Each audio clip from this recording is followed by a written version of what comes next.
Hola, ¿cómo están? Bienvenidos. Seguimos con nuestras sesiones relacionadas con la materia de inducción al estudio psicológico. Hasta ahora hemos venido revisando temas tales como la naturaleza del ser humano en las diferentes concepciones filosóficas.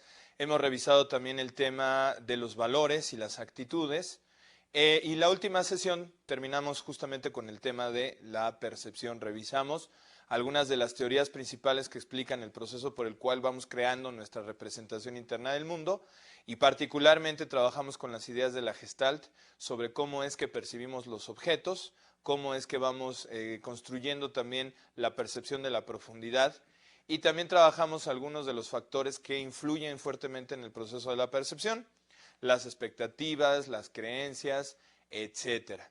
Bueno, justamente uno de esos factores es el tema de la experiencia. Nuestra percepción del mundo y de lo que sucede a nuestro alrededor se ve modificada conforme vamos teniendo cada vez mayor cúmulo de experiencias y una serie de aprendizajes que van modificando nuestros esquemas mentales. Ese es justamente el tema de esta sesión. El tema es aprendizaje. Bien, el objetivo, como pueden ver ustedes en su sesión, es que al finalizar este tema seamos capaces de apreciar las diferentes teorías que hay sobre el aprendizaje. Ya nos estaremos acostumbrando a que en el terreno de la psicología para todos los procesos existen múltiples enfoques, múltiples formas de analizarlo. Y además tratar de entender el proceso del aprendizaje propiamente dicho, desde el punto de vista de cada una de estas teorías y entendiendo todos los factores que, un poco como lo hacíamos en el caso de la percepción, ver aquí también los factores que influyen sobre el tema del aprendizaje. Bueno, nuestros objetivos específicos es comprender los conceptos centrales relacionados con el tema, identificar los diversos factores que dinamizan, que direccionan y le van dando una influencia determinada al proceso de aprendizaje y sobre todo analizar las repercusiones que este proceso tiene en nuestra vida cotidiana y en el terreno profesional. Como siempre, vamos a tratar de estar destacando las implicaciones que este tema tiene, sobre todo en el mundo del trabajo y particularmente en el caso de esta carrera, en relación con la mercadotecnia. Bien. La concepción del aprendizaje quizá más trabajada, más influyente dentro de la psicología es la del conductismo. El conductismo es básicamente una escuela psicológica norteamericana y está influenciada por la filosofía general del contexto norteamericano. Pragmatismo, es decir, menos teoría y más enfoque hacia lo aplicado, una visión mucho más experimental que otras teorías, con mucho más rigor metodológico. Quienes construyeron el conductismo fueron básicamente dos psicólogos, John Watson y B.F. Skinner, quienes están ahí representados en nuestra lámina. Es una concepción psicológica que dice, tiene que ser la psicología una ciencia natural, emparentada con la física, con la biología, con otras ciencias, tiene que ser objetiva, tiene que desterrar toda visión subjetiva y tiene que ser experimental, tiene que aplicar el método experimental. Ellos rechazan en ese sentido lo que es la psicología que se había realizado antes del conductismo. El primer texto que desarrolló Watson, que en cierto sentido es el fundador del conductismo, es de 1913 y en él dice, basta de métodos introspectivos, basta de subjetividad, no hablemos del alma, no hablemos de la mente, ¿dónde está todo eso?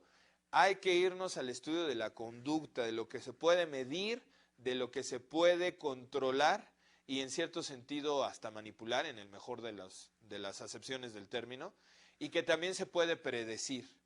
Yo no puedo predecir qué pasa con la mente o el alma porque no son conceptos que se puedan manejar. En ese sentido es que ellos quieren construir una psicología diferente desde el punto de vista conductista. Es a lo que nos referimos ahí cuando se habla de rechazando el mentalismo. Es decir, las escuelas psicológicas que hablaban de conceptos que no podían de alguna manera tener una relación observable con el medio ambiente. Y eso obviamente va a determinar el concepto de aprendizaje que tiene esta escuela, que lo ve básicamente como un cambio conductual, ¿sí? Es decir, una modificación en la conducta, en las cosas que la gente hace y que se pueden observar. Una modificación relativamente permanente, porque por supuesto nuestra conducta se puede modificar temporalmente por el influjo de muchos factores, pero la característica del aprendizaje es que el cambio que produce sea más permanente, ¿sí? Y que además se debe específicamente a la experiencia. En ese sentido, los conductistas tradicionales como Watson o Skinner son muy tajantes. Lo que es aprendizaje es solamente si se ha experimentado, como decimos nosotros, en carne propia, ¿no? En carne viva, como dice la canción. Bueno, en ese sentido, la conducta para ellos está básicamente determinada por los estímulos del medio ambiente. Algo que se les ha criticado a los psicólogos conductistas es que en cierto sentido hay de repente una visión un tanto mecánica del ser humano, como si fuéramos entes hasta cierto punto, pasivos, que solamente responden a los estímulos, a las influencias del medio externo. Claro que la crítica es válida, sin embargo, tampoco podríamos negar que buena parte de nuestra conducta se da como una respuesta al medio ambiente. Diferentes entornos, diferentes formas de estimulación generan cosas diferentes. En el terreno, por ejemplo, del desarrollo infantil, se ha demostrado que un niño que vive en un entorno con muchos estímulos, con una rica variedad de experiencias sobre las cuales puede trabajar, su desarrollo cognitivo, el desarrollo de su inteligencia, e incluso de su lenguaje, se da más rápido que niños que crecen en ambientes no ricos en cuanto a la estimulación y variedad de experiencias que pueden tener. Eso demuestra que sin a lo mejor reducir todo a eso, sí es un proceso que ejerce mucha importancia sobre el ser humano. Es a lo que los llevó a proponer un modelo ER, donde la E, que ven ustedes ahí en la lámina, significa estímulo y la R, respuesta. Hay un estímulo, hay una respuesta. Así de simplificado es el esquema de la conducta para los conductistas. Por lo tanto, si yo conozco los estímulos que hay en el medio ambiente, más o menos podría predecir qué respuestas voy a encontrar. O al revés, dada cierta respuesta, cierta conducta, yo podría irme para atrás y reconocer los estímulos que generaron esas respuestas. Esto en el ámbito, por ejemplo, del trabajo es muy importante porque el ambiente de trabajo, las circunstancias en las que la gente realiza sus acciones pueden estar impactando fuertemente sobre la manera en que responden. Bien, esto es a grosso modo la visión general que tiene el conductismo sobre el aprendizaje. Ahora, hay básicamente dos mecanismos que el conductismo va a estar trabajando: el condicionamiento clásico y el condicionamiento operante. Vamos a empezar en este tema segundo con lo que es el condicionamiento clásico. Vamos a entender a qué se refiere. Bueno, el condicionamiento clásico básicamente es un proceso de aprendizaje que se da por asociación de estímulos. El trabajo inicial que llevó a determinar esto no fue propiamente desarrollado por Watson o demás, sino por un fisiólogo ruso de nombre Iván Pavlov.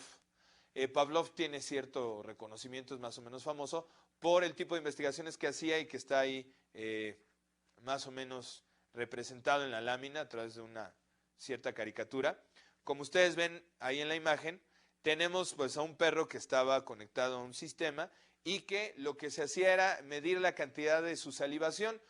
Pavlov no estaba estudiando propiamente el aprendizaje. Pavlov estaba estudiando los procesos de la digestión. Sin embargo, casi como por coincidencia, se fijó en un fenómeno que lo llevó a plantear un mecanismo que después va a ser utilizado por la psicología del aprendizaje. Ese mecanismo es a lo que aquí estamos llamando condicionamiento clásico, ¿sí? Bueno, una cuestión importante es mencionar que el condicionamiento clásico trabaja con conductas reflejas. ¿A qué nos referimos con conductas reflejas? Estamos hablando de las respuestas innatas del organismo. Por ejemplo, la salivación, pues es claramente una conducta refleja. No controlamos nuestro nivel de salivación.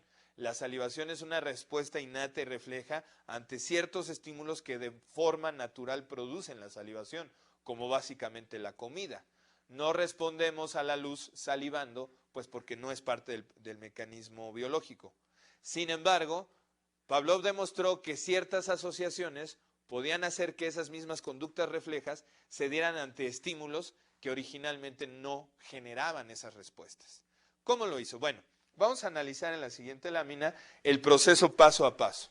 Como ustedes pueden ver ahí, Pues antes del proceso de condicionamiento se le presentaba comida al perro y él de manera natural salivaba. Pavlov llamó a estos estímulos que tienen esa capacidad innata de generar una respuesta, estímulos incondicionados. Incondicionados porque bajo cualquier circunstancia generan esa respuesta, por lo tanto la respuesta es una respuesta incondicionada. Quizá podemos utilizar muy bien aquí el sinónimo de incondicionado, natural, pero bueno, basémonos en los términos que ellos manejan. Antes del condicionamiento también, en el punto número 2 que tienen ahí en la lámina, el sonido de un diapasón pues es un estímulo neutral. ¿Por qué? Porque no genera ninguna respuesta, no hay una respuesta. A lo mejor el perro puede reaccionar de muchas maneras al diapasón, pero seguramente no va a salivar. Sin embargo, cuando se establece el condicionamiento es cuando sucede lo siguiente. Se asocia la presentación de la comida con el diapasón, ¿sí? Pavlov tocaba el diapasón unos segundos antes de que entrara la comida, ¿no? Como está aquí, utilizó otros estímulos. Igual, lo que de hecho lo llevó a descubrir esto es que cuando él accionaba la campana para llamar a la persona que traía la comida de los perros con los que trabajaba, los perros empezaban ya a salivar. Eso lo llevó a decir, ah, claro, este estímulo se está convirtiendo en una especie de señal que está anunciando la presencia de la comida. Entonces, repetir esta acción muchas veces, sonido, comida, lleva al animal a crear esa conexión. Por lo tanto, como dice en el punto 4, ¿qué sucede después del condicionamiento? La mera presencia del diapasón, la estimulación que tiene que ver con el sonido del diapasón, genera la respuesta de salivación ya sin comida. Bueno, este es un proceso que probablemente todos hemos pasado. Recuerden cuando estaban en la primaria y sonaba la campana, el timbre del recreo, e inmediatamente empezaban a sentir que el estómago pues empezaba ya a movilizar, ¿no? Bueno, no es que la campana genere naturalmente esa reacción, simplemente que ya hay una asociación entre la campana del recreo y pues el momento de comer el lunch, el almuerzo, ¿no? Esa es parte de lo que estamos diciendo. Es un proceso que se da prácticamente en todos los organismos, pero que Pavlov tuvo pues la previsión o la suficiente atención para entender en sus bases. Bien, hay algunos puntos aquí importantes de destacar en relación con lo que es el condicionamiento clásico. Como ustedes vieron, la relación entre el estímulo incondicionado y la respuesta incondicionada es innata, es natural. Yo no la tengo que crear. Cualquier organismo por genética, sobre todo, bueno, pensando obviamente en los mamíferos, saliva frente a la presencia de comida. O vamos a tener una reacción emocional de miedo ante ciertos estímulos que ponen en riesgo nuestra sobrevivencia. La relación, en cambio, entre el estímulo condicionado y la respuesta condicionada, esa sí es producto del aprendizaje. La relación entre el diapasón y la salivación condicionada por la asociación, eso es realmente una respuesta aprendida, desde el punto de vista de lo que es el condicionamiento clásico. Esa relación puede volverse discriminativa, es decir, que nada más ocurra ante ese estímulo y ya, que no suceda ante otros estímulos. O se puede generalizar, es decir, yo puedo empezar a asociar ahora el diapasón con otros estímulos similares y esos otros estímulos también van a generar la misma respuesta condicionada, el mismo tipo de aprendizaje. Sin embargo, si esta relación con el tiempo no se mantiene, es decir, si después de varias veces se presenta el diapasón y después no viene la comida, pues lógicamente el perro deja de salivar, se rompe ese vínculo, se rompe esa conexión en el largo plazo. Que también otros estudios demostraron que se puede restaurar esa respuesta de manera automática. Después de un tiempo podría ser que aunque ya hubiera pasado cierta cantidad, cierto intervalo, sin que se diera esa asociación, se tocara por ahí el diapasón y el perro nuevamente salivara. Esa es parte de las características que estudió Pavlov y que después, como ustedes pueden ver ahí, Watson trató de llevar, pero al terreno humano. Watson, una vez que conoció los trabajos de Pavlov, pensó que ahí estaba la clave para el tipo de psicología que quería construir. Una psicología que podía basarse en un proceso que en principio es objetivo, remite un poco a las ciencias naturales, incluso pues está retomando desde la fisiología, y sigue un método de carácter experimental. Bueno, Watson se entusiasmó tanto con esto que llegó a manejar la frase de que si a él le daban una docena de niños, él los podía convertir en lo que él quisiera. Doctores, abogados, panaderos, pero incluso también en criminales. Por supuesto que fue una cosa que escandalizó a mucha gente, se malentendió la frase. Lo que Watson quería decir es que controlando las circunstancias del medio ambiente, controlando el tipo de estímulos a los que está sometida una persona, se podía orientar y más o menos ir formando su conducta. El experimento que él realizó para demostrar que también esto funcionaba en los seres humanos fue bastante radical. Él trabajó con un pequeño niño que se llamaba Albert, que tenía un monito de peluche que era su consentido, y cada vez que Albert tomaba el monito de peluche, Watson daba un martillazo, por supuesto que no en el niño, daba un martillazo en la cuna. Lógicamente el niño reaccionaba al ruido con espanto y soltaba el muñeco. Después de hacerlo en repetidas ocasiones, con la mera presencia del muñeco, ya el niño sentía miedo. Para los que estén pensando que Watson era una especie de científico loco, déjenme decirles que el plan completo de Watson era incluso revertir, demostrar que así como se podía establecer este tipo de condicionamiento, se podía revertir. Y esto es interesante porque entonces también nos habla de que es un procedimiento que se podría utilizar, por ejemplo, para acabar con las fobias. En cierto sentido, lo que él hizo fue crearle al niño una fobia, pero su intención era quitársela. Los papás no quisieron seguir con el procedimiento y el niño fue retirado. Ciertamente ahí podemos discutir sobre los aspectos éticos de lo que hacía Watson, pero Watson tenía, por cierto, casi como una especie de corazón de publicista o de mercadólogo, porque le interesaba mucho demostrar la certeza de sus ideas. Se retiró del terreno académico y durante mucho tiempo publicó en la revista Harper's artículos de divulgación científica donde de alguna manera trataba de seguir con sus ideas al respecto del conductismo. Bueno, Watson tuvo mucho impacto, no solo en la opinión pública, sino que él también lo tuvo en otros psicólogos. Una generación completa de psicólogos norteamericanos que conocieron las enseñanzas de Watson decidió seguir ese camino. Y es el caso básicamente de B.F. Skinner, de Frederick Skinner. Skinner básicamente había tenido muchos intereses intelectuales, había decidido en algún momento dado estudiar literatura, se había interesado por otras cosas, finalmente se encaminó al terreno de la psicología y lo que hizo Skinner fue modificar este esquema del condicionamiento clásico para ya no nada más quedarse con las conductas reflejas, sino también para las conductas voluntarias.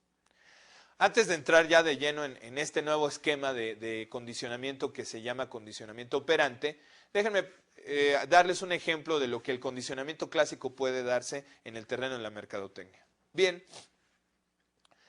el buen posicionamiento de una marca, por su logotipo, por los mensajes, por los lemas, más o menos está generando un proceso de condicionamiento. Si a mí constantemente me están cañoneando en la televisión con imágenes donde veo a una persona tomando Coca-Cola e inmediatamente poniendo cara de satisfacción y de que ya se le pasó completamente la sed, pues es de alguna manera una imagen redundante, es un estímulo que está ahí constantemente y que probablemente se va a relacionar con la sed que yo en ese momento tenga. Tan es así, pues que mucha gente cuando piensa inmediatamente en refrescos, yo estoy seguro, y ha habido estudios estadísticos en ese sentido, la gran mayoría en el primer refresco que piensa es en la Coca-Cola. No en balde, es una marca universal y que tiene ya más de 100 años, por decir algo, bueno, inclusive mucho más, ¿no? Entonces, de alguna manera, cuando la persona va al supermercado y voltea a ver los refrescos y ve la Coca-Cola, pues al ver la marca, quieran o no, en su cabeza está creada ya esa conexión entre la marca y esta persona que está tomando la coca y que está poniendo cara de, ay, qué rico, cómo me quita la sed. No son procesos que plenamente sean conscientes, muchas veces ya son procesos automáticos, pero funcionan, hacen que la gente vaya y lo haga. Otro ejemplo muy bueno en el terreno de las marcas son el de las toallas sanitarias o bueno, el de los pañuelos desechables. que curiosamente ya nadie dice, voy a comprar un pañuelo desechable o pásame un pañuelo desechable. Todos utilizamos el nombre de la marca, ¿no? Decimos, pásame un Kleenex, ¿sí? Entonces, evidentemente, estamos justamente respondiendo ya a condicionamientos de asociación entre un estímulo y una respuesta. Bueno, hecha esta aclaración, vamos ya propiamente a entrar en lo que es el condicionamiento operante. Es una reforma, es una modificación que Skinner hizo en este mecanismo de aprendizaje, porque a él le interesaba sobre todo no las respuestas reflejas, insisto, ya lo había comentado, sino las respuestas que el organismo podía controlar.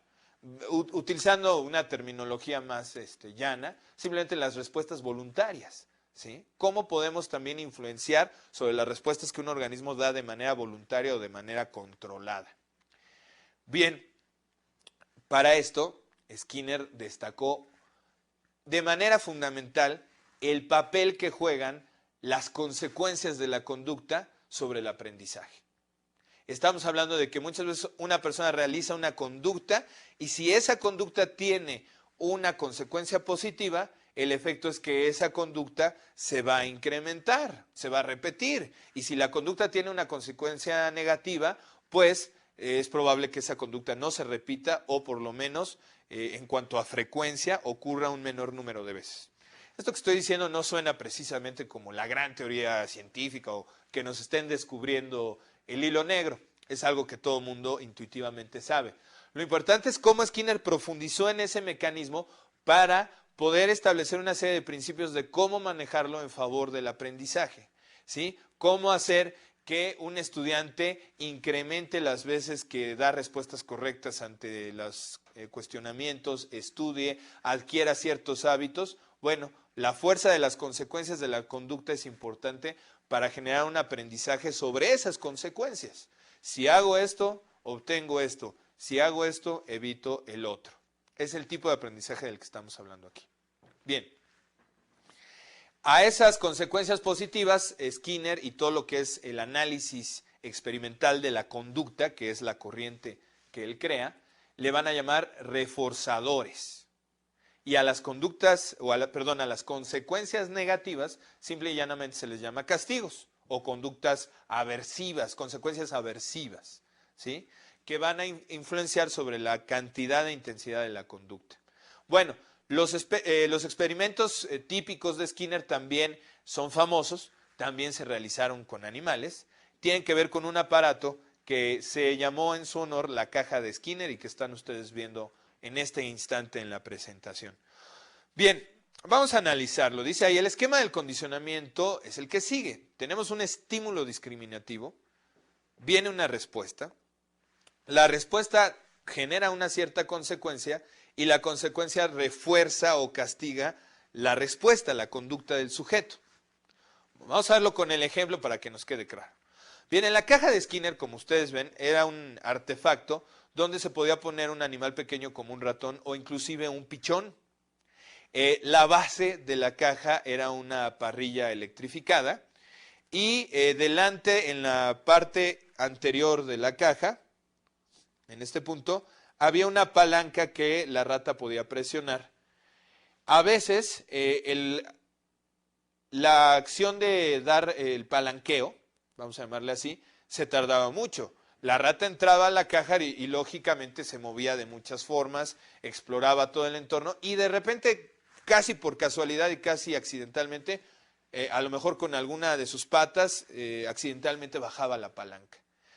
Eso activaba un expendedor de comida, que está aquí, que le daba una pequeña ración de alimento.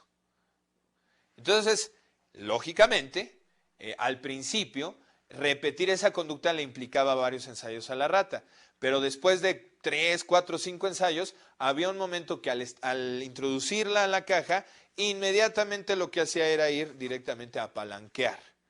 Ya no exploraba, ya no hacía otra conducta, se iba directamente a jalar la palanquita. Bien, después Skinner ya fue incorporando otros elementos, fue incorporando 2 señales luminosas. La rata aprendió que a veces cuando palanqueaba el instrumento, estando prendida una de esas luces, efectivamente lo que obtenía era comida.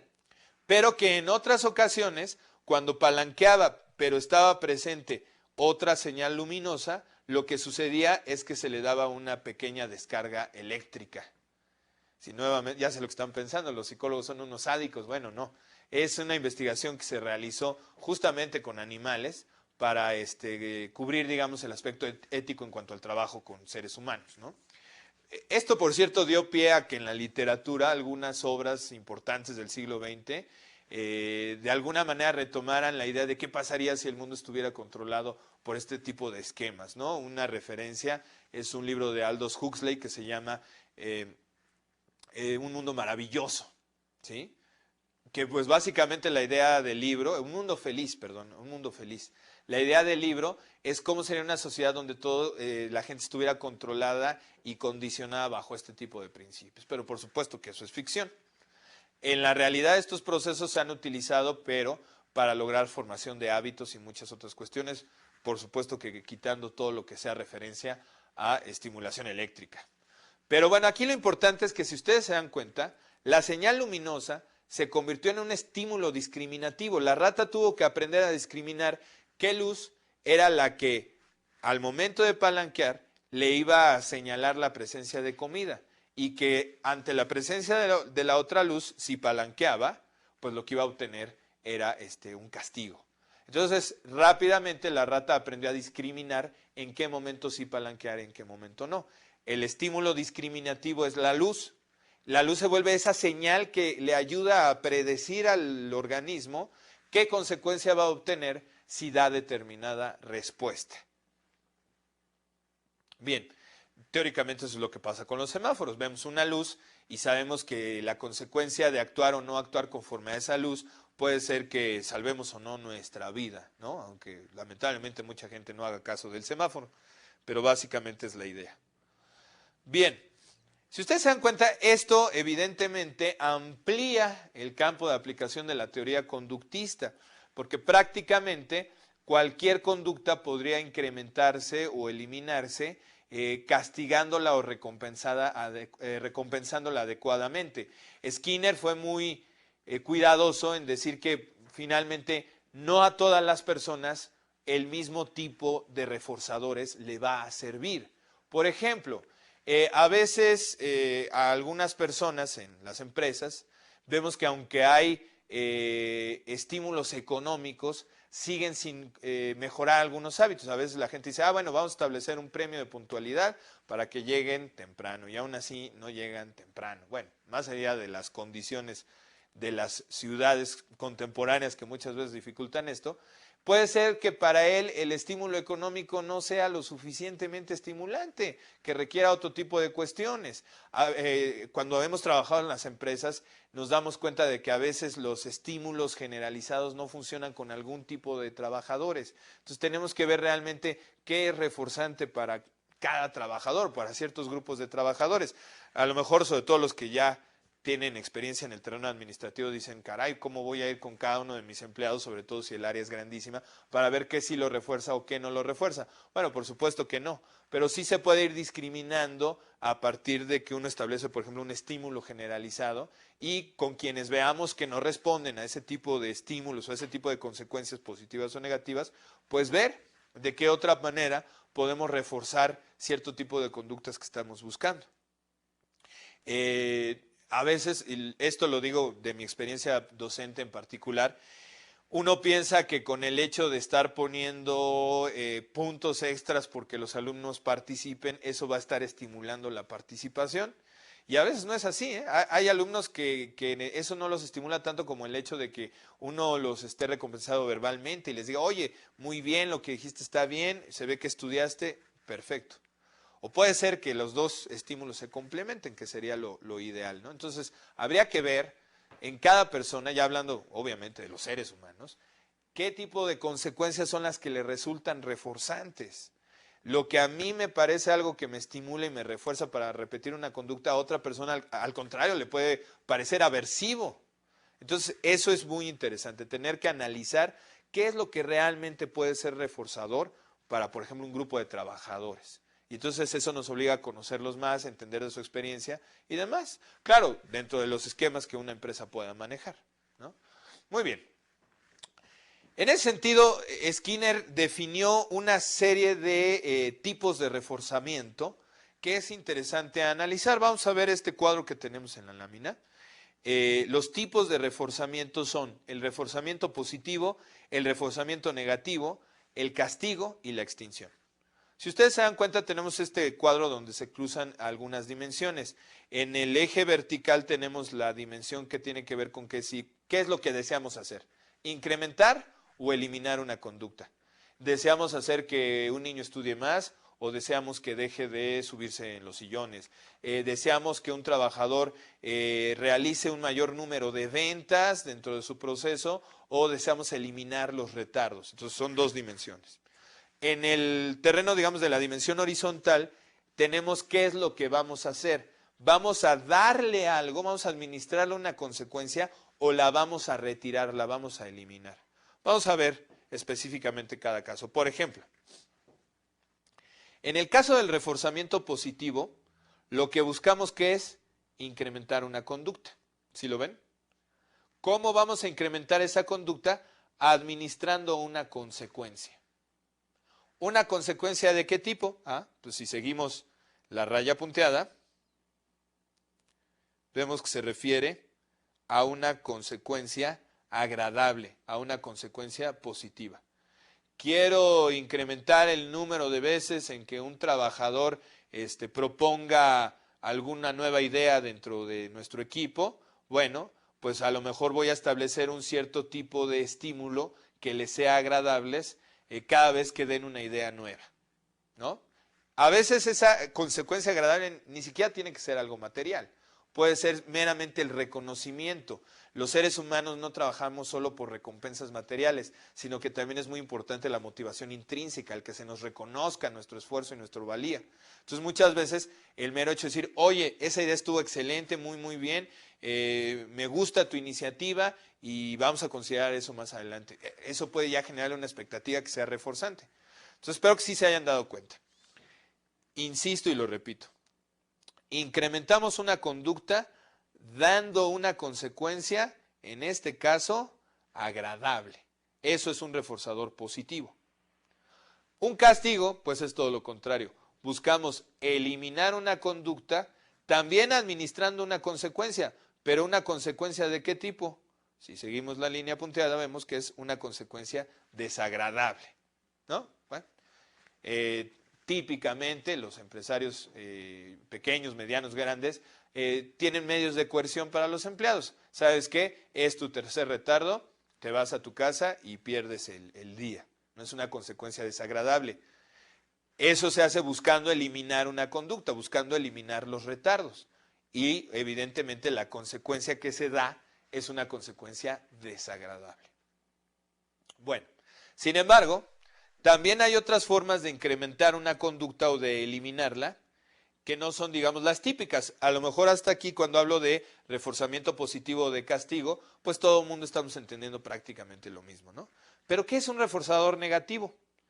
Un reforzador o reforzamiento negativo también busca incrementar una conducta. Siempre que en la teoría y en la práctica del conductismo y del condicionamiento operante se habla de reforzamiento, es porque se busca incrementar la conducta. Eso es muy importante.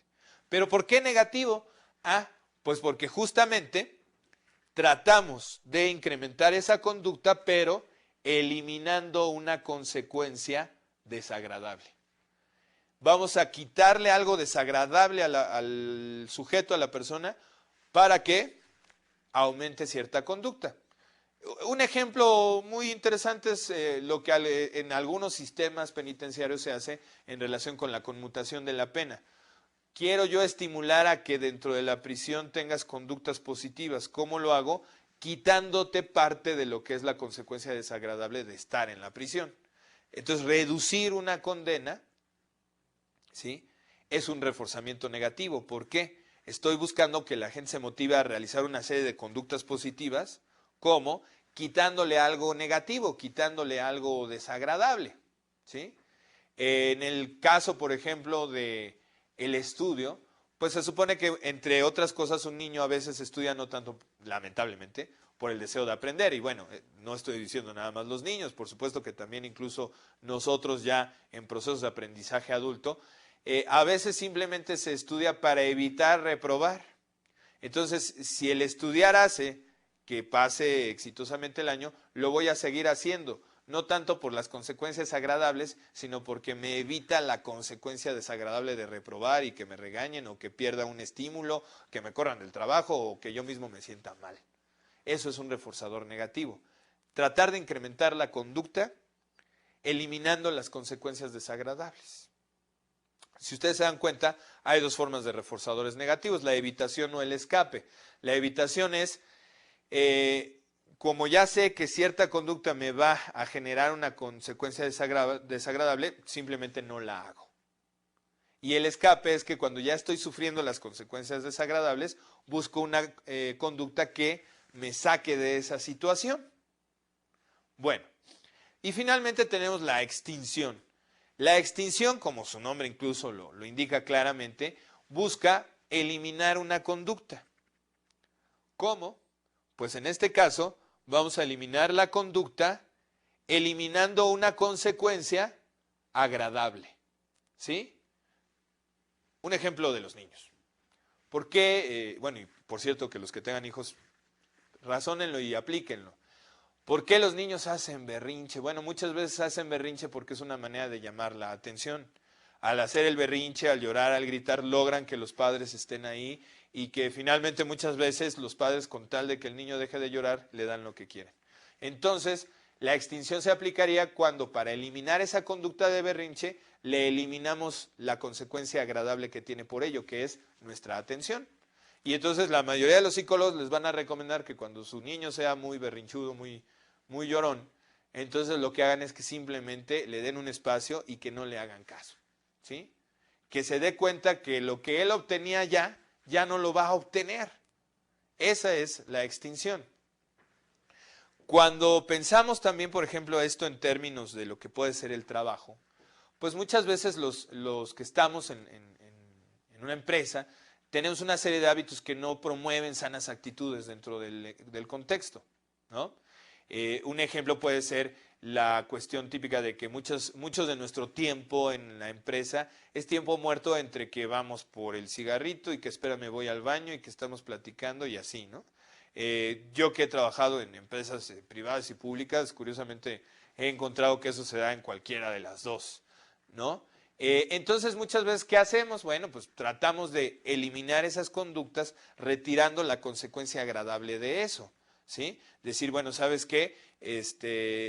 Te sientes muy bien porque pues vas y el cafecito y demás, etcétera. Ok, nada más que entonces resulta ser que eso va a dejar de ser agradable porque te voy a ir reduciendo parte de las compensaciones, etcétera, ¿no? Ahí hay una serie de procesos que se pueden realizar. El fumar, por ejemplo, una manera de extinguir esto es quitándole lo reforzante al cigarro. Algunos recomiendan que, por ejemplo, cuando un adolescente quiera empezar a fumar, le demos de fumar una cajetilla completa. Una cosa puede ser lo reforzante que es el tabaco de un solo cigarro, pero créanme, fumarse una cajetilla de golpe y sin haber fumado mucho no tiene nada de reforzador. Entonces lo agradable que podría ser el cigarro se elimina por el exceso, pues, en ese sentido, ¿no? Muy bien. Espero que con estos ejemplos que vamos dando, en cada caso vayan quedando claros los conceptos. Recuerden que de cualquier manera tienen la posibilidad de trabajar sus dudas en las tutorías respectivas. Vamos a continuar. Una consecuencia muy importante del conductismo fue su aplicación en lo que se llaman los programas de reforzamiento. Skinner los diseñó a partir de diferentes experiencias y básicamente pueden ser aplicables a cualquier ámbito. Un programa de reforzamiento es una regla de cómo voy yo a administrar el reforzador. Por ejemplo, los programas de reforzamiento pueden ser básicamente continuos o intermitentes. ¿Qué sería un programa de reforzamiento continuo? Conducta, reforzador. Conducta, reforzador. Es decir, cada vez que la persona emita la conducta, le vamos a dar un reforzador. Un ejemplo puede ser pues que en un salón de clases por cada participación hay un punto. Participación, punto. Participación, punto. Es un programa de reforzamiento continuo. Un programa de reforzamiento intermitente es el que establece que el reforzador solamente se va a dar cuando se haya cumplido un cierto criterio. Es decir, como que se eleva la cuota para dar el reforzador. Los programas de reforzamiento intermitente son básicamente dos tipos, de razón o de intervalo. Los programas de razón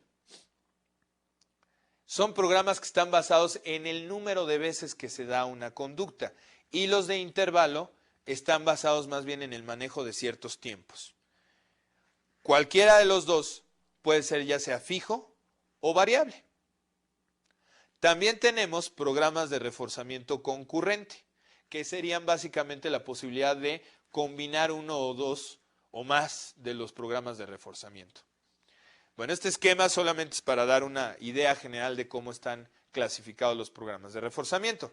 En la siguiente de nuestras diapositivas vamos a ver ya de manera más específica a qué se refiere cada uno. Bueno, en relación con lo que es el programa de reforzamiento continuo, ya lo habíamos dicho, la consecuencia se administra por cada vez que se emite la conducta. Yo creo que ese quedó muy claro.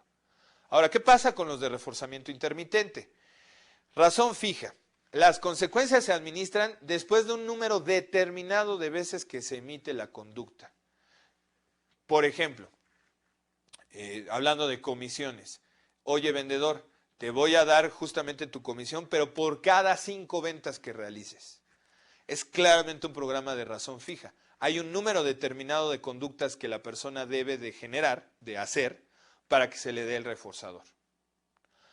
Los de razón variable, como ya se lo pueden imaginar, la consecuencia, el reforzador o castigo, dependiendo, se administra no en un número fijo de veces, sino en un número promedio. Puede ser que a veces te dé la comisión por cada 6, a veces por cada 4, por cada 7, pero más o menos un promedio. El trabajo por destajo es eso. El trabajo por destajo obtiene una consecuencia no por un número determinado de veces que se realice algo, sino por el mayor o máximo número de veces que se pueda realizar una conducta. En un trabajo por destajo sabemos que mientras más haga, y muy independientemente del número de veces que lo haga, mientras más haga, más voy a obtener, ¿no? Ese es un programa de razón variable. Y por cierto, saliéndonos un poquito del contexto propiamente, digamos, de las prestaciones y los salarios, así funcionan las máquinas de azar en muchos casinos. La máquina esta que típicamente nos da un premio después de estar ahí palanqueando muchas veces, me acordé de la rata de Skinner, hasta que nos sale una combinación específica de imágenes, funciona bajo esto. ¿Por qué la gente está duro y dale con la palanquita aunque puede pasar mucho? Porque tarde o temprano va a salir. Entonces la gente entiende que mientras más veces realice la conducta, cada vez es más probable que se acerque el momento del reforzador. Y mientras no se acerque, eso hace tan difícil que la gente deje de estar ahí o en las apuestas, ¿sí? Son programas de reforzamiento variable. Ahora, quien maneja los casinos sabe perfectamente que tarde o temprano tiene que hacer ganar al apostador, si no el apostador se va a ir. Es más o menos cómo funciona este asunto. Bien, los programas de intervalo, como yo les decía, ya no dependen del número de conductas, sino que son programas que dependen del paso del tiempo. ¿A qué nos referimos? Por ejemplo, en el intervalo fijo, la consecuencia se administra después de un determinado tiempo. La primer conducta que emite la persona o el organismo, para generalizar, después de que pasó un cierto tiempo, esa conducta se va a reforzar.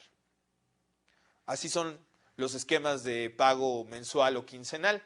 No importa qué hagas durante la quincena, el caso es que al final de la quincena vas a tener tu consecuencia, que es tu salario, ¿sí?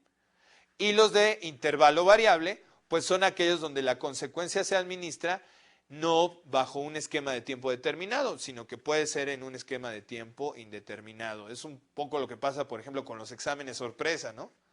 La gente está estudia y estudia porque no sabe en qué momento va a llegar el examen. Puede ser 2 días, pueden ser 3 semanas, 3 días, en fin, el intervalo, el tiempo que tiene que pasar para que venga la conducta y el reforzador, pues puede ocurrir en cualquier momento, valga la redundancia. Bajo este esquema, habría que preguntarnos, ¿qué es más útil? ¿Con qué tipo de programa puedo yo obtener mejores beneficios en términos de incrementar la conducta que estoy buscando incrementar. Bien, o al contrario, estos programas, aunque yo he puesto el énfasis en la parte del reforzamiento, son programas que también se podían utilizar para la aplicación de ciertos castigos o de ciertas consecuencias desagradables. Vamos a ir aquí al pizarrón, donde tenemos unas gráficas que nos van a ayudar un poco a entender este asunto. Bueno, en un programa de reforzamiento fijo, vamos a suponer que el eje horizontal es, digamos, el número de los momentos en los que se aplica el reforzador, los momentos en los que se aplica el reforzador. Y en el eje vertical tenemos el número de conductas. Entonces, por ejemplo, en el caso del vendedor, el vendedor vende, vende, vende, vende, hasta que alcanza su cuota y obtiene su reforzador, su comisión. Y en ese momento hace una pausa. Y luego vuelve a vender, vender, vender, hasta que alcanza su cuota. Y otra vez. Entonces, los programas de reforzamiento de razón fija, lo que generan es este tipo de gráficas en la conducta que son como escalón. ¿Qué pasa con los de razón variable? Bueno, como ustedes pueden ver, en los de razón variable la conducta se incrementa más rápido porque al no haber como una cuota fija, sino que la cuota está dada por un criterio que se va moviendo, el sujeto, la persona, vende, vende, vende, vende y es reforzado. Y sigue vendiendo porque no sabe en qué momento va a llegar otra vez la comisión. A lo mejor se va a tardar otras 6 ventas, pero a lo mejor a la siguiente vuelve a obtener una comisión y así por el estilo, ¿no? ¿Qué pasa con los programas de intervalo? Bueno, igual. En este caso, vamos a suponer que el eje horizontal representa el tiempo que tiene que pasar para obtenerse el reforzador y otra vez, el número de conductas. En los de intervalo fijo vamos a tener claramente un patrón que es como una especie de listón. Déjenme poner el ejemplo de los esquemas de enseñanza donde hay exámenes cada cierto tiempo. Y eso lo vemos todos los que nos dedicamos a la docencia, lo vemos típicamente. Por ejemplo, en un esquema semestral o cuatrimestral que tenga examen final. Los estudiantes empiezan muy entusiasmados a entregar tareas, a trabajar. Hacia la mitad del cuatrimestre o semestre normalmente esa conducta decae y cuando se va acercando el momento del examen, otra vez empiezan a entregar más tareas y empiezan a estudiar y así. Como que la cercanía con el momento en que viene la conducta de evaluación y que van a obtener probablemente un reforzador, mientras más cercano está ese momento se incrementa la conducta, pero cuando está lejos la conducta tiende a disminuir. Y en cambio los de intervalo variable, si ustedes se dan cuenta, la gráfica sube de manera continua, porque no sabemos en qué momento va a llegar el reforzador y entonces más vale que estemos aquí, ¿no? Igual, en el terreno, por ejemplo, laboral, no sabemos en qué momento va a venir una inspección de quien ustedes quieran. Entonces, hay que estar continuamente bien porque igual puede ser mañana, igual puede ser en 3 meses. Entonces, hay que estar continuo con la conducta. Yo creo que con esto ya tienen la respuesta de cuáles serían los programas de reforzamiento más efectivos, pero pues no se las voy a dar porque un poco de eso se trata la actividad que van a hacer. Bien. Ahora, dicho todo esto, habría que reflexionar, bueno, ¿en dónde se puede aplicar esto en el terreno empresarial, en el terreno del mundo del trabajo? Pues hay infinidad de procesos que se manejan actualmente bajo estos esquemas. La cuestión es que muchas veces ni siquiera somos conscientes de esto. Entender esta parte teórica nos da las herramientas para que nosotros voluntariamente podamos generar condiciones de trabajo que respondan a estos programas de reforzamiento. O sea, no es lo mismo que yo empíricamente medio le esté buscando la manera de reforzar a mis trabajadores, que yo ya tenga claro como que cuáles son los principios que están operando sobre la conducta de las personas. En este sentido, la teoría viene a reforzar, por supuesto, a la práctica. Había una frase de un psicólogo social de apellido Lewin, se escribía, que nos decía, bueno, nada más práctico que una buena teoría. Es decir, nada mejor para poder realizar buenos procesos aplicados que tener claros los principios básicos sobre los cuales esos procesos se basan. Ya vimos a lo largo de esta sesión esos procesos básicos, esos conceptos básicos. Uno de nuestros objetivos específicos era analizar la relevancia y aplicación que tiene esto en el mundo de la empresa. Bueno, Vamos a ver lo que tenemos aquí. Uno de las áreas de los procesos donde se puede aplicar, pues es, como ya lo vimos, el de la administración de salarios y compensaciones. Ustedes se habrán dado cuenta que varios de los ejemplos que di estaban relacionados con esto. ¿Cómo saber si voy a establecer un programa de compensaciones fijas o variables? ¿Cómo manejarlas? Pues tiene que ver justamente con las características específicas de lo que yo quiero generar, ¿sí? Me conviene manejar qué tipo de salario, qué tipo de programa de prestaciones y de compensaciones en mi empresa. ¿Con eso voy a lograr incrementar las conductas o no? Digo, evidentemente ahorita me viene a la mente pues la idea de que muchos están pensando, sí, qué padre, pero también depende de lo que yo puedo tener como ingresos.